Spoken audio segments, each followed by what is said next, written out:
ನಮಸ್ಕಾರ. ಇವತ್ತು ಕನ್ನಡ ಚಿತ್ರರಂಗದ ಮೇರು ನಟ, ಧೀಮಂತ ನಟ, ಬಹಳ ಇನ್ಸ್ಪೈರಿಂಗ್ ಒಬ್ಬ ನಟ ಅಂತಂದರೆ ಅದು ಸಾಹಸ ಸಿಂಹ ಡಾಕ್ಟರ್ ವಿಷ್ಣುವರ್ಧನ್ ಅವರು. ನಿಜಕ್ಕೂ ಇವತ್ತು ಅವರ ಒಂದು ವಿಚಾರ ತಿಳಿದು ಬಹಳ ಬೇಸರ ಆಗಿದೆ, ಬಹಳ ನೋವುಂಟಾಗಿದೆ. ಯಾಕೆಂದರೆ ಆ ಮನುಷ್ಯ ಏನು ತಪ್ಪು ಮಾಡಿದ ನನಗೆ ಗೊತ್ತಿಲ್ಲ. ನಾನು ಅವನು ಮಗನ ವಯಸ್ಸಿನವನಿರ್ಬೋದು, ಮೊಮ್ಮಗನ ವಯಸ್ಸಿನವನಿರ್ಬೋದು. ಸಾಹಸ ಸಿಂಹ ವಿಷ್ಣುವರ್ಧನ್ ಅವರು 200ಕ್ಕೂ ಹೆಚ್ಚು ಚಿತ್ರಗಳನ್ನು ನಟಿಸಿ ಅವರು ನಮ್ಮೆಲ್ರಿಗೂ ದಾರಿದೀಪ ಆಗಿದ್ದಾರೆ. ಇವತ್ತು ಹೊಸದಾಗಿ ಯಾರನ್ನ ಒಂದು ಸಿನಿಮಾ ರಂಗಕ್ಕೆ ಬರ್ತಕ್ಕಂಥ ಹೊಸ ಯಾರೋ ನಟ ನಟಿಯರಿದ್ದರೆ ಅವ್ರಿಗೂ ಕೂಡ ವಿಷ್ಣುವರ್ಧನ್ ಸರ್ ಅವರು ಮಾದರಿ.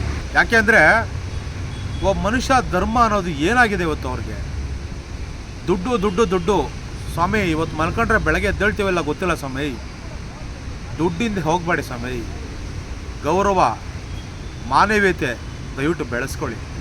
ಇವತ್ತು ವಿಷ್ಣುವರ್ಧನ್ ಸರ್ ಅವರು ನಮ್ಮ ಕನ್ನಡ ಚಿತ್ರರಂಗಕ್ಕೆ ಕೊಟ್ಟಿರ್ತಕ್ಕಂಥ ಸಾಧನೆ ಅಷ್ಟಿಷ್ಟಲ್ಲ, ಬಹಳ ದೊಡ್ಡದು.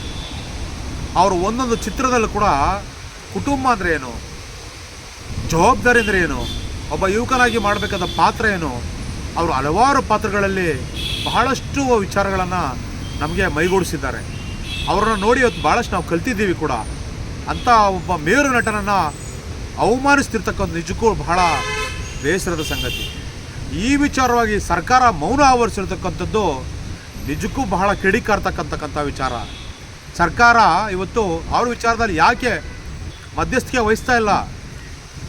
ಇಡೀ ಕರ್ನಾಟಕ ರಾಜ್ಯದಲ್ಲಿ ಅವ್ರಿಗೋಸ್ಕರ 1 ಎಕರೆ 1 ಸೈಟ್ನಷ್ಟು ಜಾಗ ಕೊಡೋಕ್ಕೆ ನಿಮಗೆ ಯೋಗ್ಯತೆ ಇಲ್ಲವೇ? ಕೊಡೋಕ್ಕೆ ಜಾಗ ಇಲ್ಲವೇ? ನಾವು ಅಭಿಮಾನಿಗಳಾಗಿ ನಮ್ಮ ಕೈಲಾದ ಹಣವನ್ನು ನಾವು ಕೊಡ್ತೀವಿ, ಜಾಗವನ್ನು ಖರೀದಿಸಿ ಅವರ ಸಮಾಧಿಯನ್ನು ಅವರ ದೇವಸ್ಥಾನವನ್ನು ಆಗಿ ಮಾಡುವಂಥ ಪ್ರಯತ್ನ ನಾವು ಮಾಡ್ತೀವಿ. ತಾಯಿ ಭಾರತೀಯಮ್ಮವರೇ, ದಯವಿಟ್ಟು ತಾವು ಪ್ರತಿಕ್ರಿಯೆ ನೀಡಿ. ಬೆಂಗಳೂರಿನಲ್ಲಿರ್ತಕ್ಕಂಥ ಸಮಾಧಿಯನ್ನು ಮೈಸೂರಿಗೆ ಸ್ಥಳಾಂತರ ಮಾಡ್ತಕ್ಕಂಥ ನಿಜಕ್ಕೂ ಭಾಳ ನೋವುಂಟು ಮಾಡುತ್ತೆ. ಬೇಡ, ಅವರು ಇಲ್ಲೇ ಇರಬೇಕು. ಅವರು ಇಲ್ಲೇ ಇದ್ದು ನಮ್ಮೆಲ್ಲರನ್ನೂ ಆಶೀರ್ವದಿಸಲಿ. ಕರ್ನಾಟಕ ರಾಜ್ಯದ ಅಭಿಮಾನಿಗಳನ್ನು ಆಶೀರ್ವಾದ ಮಾಡಲಿ. ಅವರು ಎಂಥ ಉತ್ತಮ ನಟ. ಇವತ್ತು ಸುದೀಪ್ ಸರ್ ಅವರಾಗಿರ್ಬೋದು, ಶೋಭಾ ಕಾರಂದ್ಲೆ ಮೇಡಮ್ ಅವರಾಗಿರ್ಬೋದು, ಅವರ ಬಗ್ಗೆ ನಾನಿದ್ದೀನಿ, ಅವರ ಬಗ್ಗೆ ಅವ್ರಿಗೆ ಬೇಕಾದಂಥ ಒಂದು ಸಹಕಾರನ ನಾನು ನೀಡ್ತೀನಿ ಅಂತೇಳಿ ಇವತ್ತು ಮುಂದಾಗಿದ್ದಾರೆ. ಅದೇ ರೀತಿಯಲ್ಲಿ ಮಾನ್ಯ ಸಿದ್ದರಾಮಣ್ಣವರೇ, ಡಿ ಕೆ ಶಿವಕುಮಾರಣ್ಣವರೇ, ಕುಮಾರಸ್ವಾಮಣ್ಣವರೇ, ಯಡಿಯೂರಪ್ಪಣ್ಣವರೇ, ಬೇಡ್ಕೋತಾ ಇದ್ದೀನಿ, ಪ್ರತಿಕ್ರಿಯೆ ನೀಡಿ. ನಿಮ್ಮ 3 ಪಕ್ಷದ ನಾಯಕರಾಗಿದ್ದು ಇವತ್ತು ಇಂಥ ವಿಚಾರವಾಗಿ ಮೌನ ಆವರಿಸ್ತಾ ಇದ್ದೀರಲ್ಲ, ನಿಮಗೇನು ಅನಿಸೋದಿಲ್ವೇ? ಕನ್ನಡ ಉಳಿಸಿ, ಕನ್ನಡ ಬೆಳೆಸಿ, ಕನ್ನಡ ಮಾತಾಡಿ, ಕನ್ನಡ ಅಂತಿರಲ್ಲ, ಆ ವಿಚಾರವಾಗಿ ವಿಷ್ಣುವರ್ಧನ್ ಸರ್ ಭಾಳ ಮುಂದಿದ್ದಾರೆ. ಕನ್ನಡ ಅಂದರೆ ತನ್ನ ಪ್ರಾಣ, ಹೆಣ್ಣು ಮಕ್ಕಳಿಗೆ ಕೊಡ್ತಕ್ಕಂಥ ಗೌರವ, ಅವ್ರು ನೋಡಿ ಕಲಿಬೇಕಾದಂಥವ್ರು ಭಾಳ ಜನ ಇದ್ದಾರೆ. ಅಂಥ ಒಬ್ಬ ನಟನಿಗೆ ಇಷ್ಟು ಜಾಗ ಕೊಡೋಕ್ಕಾಗ್ತಾಯಿಲ್ಲ ನಿಮ್ಮ ಕೈಲಂದರೆ ನಾಚಿಕೆ ಆಗ್ಬೇಕು. ನಿಮ್ಮ ಜನ್ಮಕ್ಕೆ ನಾಚಿಕೆ ಆಗಬೇಕು. ಭಾಳ ಬೇಜಾರಾಗುತ್ತೆ.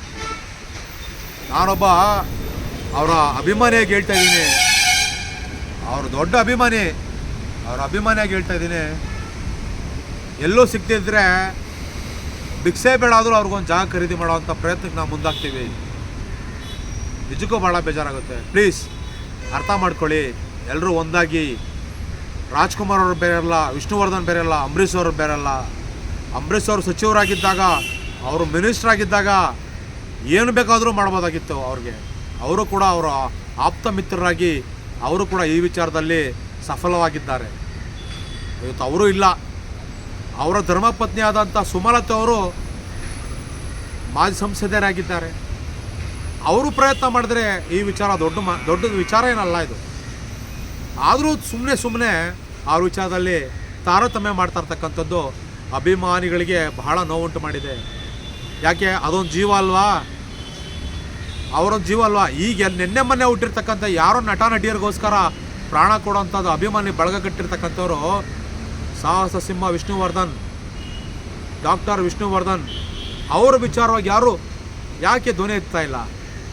ವೀರಗಪುತ್ರ ಶ್ರೀನಿವಾಸ್ ಸರ್ ಅವರು ದೊಡ್ಡ ಅಪ್ಪಟ ಅಭಿಮಾನಿ, ಅವರು ಬಳಗ ಕಟ್ಟಿ ಹೊತ್ತು ಅವರು ಪ್ರಾಣ ಕೊಡೋಕ್ಕೂ ರೆಡಿ ಇದ್ದಾರೆ. ಅವರೇ ಜಾಗ ಖರೀದಿ ಮಾಡೋಕ್ಕೆ ಬೇಕಾದ್ರೆ ಅವರು ರೆಡಿ ಇದ್ದಾರೆ. ಆದರೆ ಅವ್ರನ್ನೂ ಕೂಡ ಸೈಡ್ಗಿಟ್ಟಿದ್ದೀರಾ. ಭಾರತೀಯಮ್ಮ ಅವರೇ, ಅನಿರುದ್ಧ ಅವರೇ, ದಯವಿಟ್ಟು ಯೋಚನೆ ಮಾಡಿ. ಅಭಿಮಾನಿಗಳೇ, ಒಂದಾಗಿ, ಎಲ್ಲರೂ ಒಂದಾಗಿ. ರಾಜ್ಕುಮಾರ್ ಸರ್ ಕುಟುಂಬದವರು ಕೂಡ ಈ ಸಂದರ್ಭ ವಿನಂತಿಸ್ಕೊತೀನಿ. ದೊಡ್ಡ ದೊಡ್ಡ ನಟರು ಯಾರು ಸ್ಟಾರ್ಗಳಾಗಿದ್ದೀರಾ, ಯಶ್ ಅವರೇ, ಕಾಂತಾರ ಖ್ಯಾತಿಯ ರಿಷಬ್ ಶೆಟ್ಟಿ ಅವರೇ, ಪ್ರತಿಕ್ರಿಯೆ ನೀಡ್ರಿ, ಬನ್ನಿ, ಬೇಡ್ಕೊತೀನಿ ಅಷ್ಟೇ.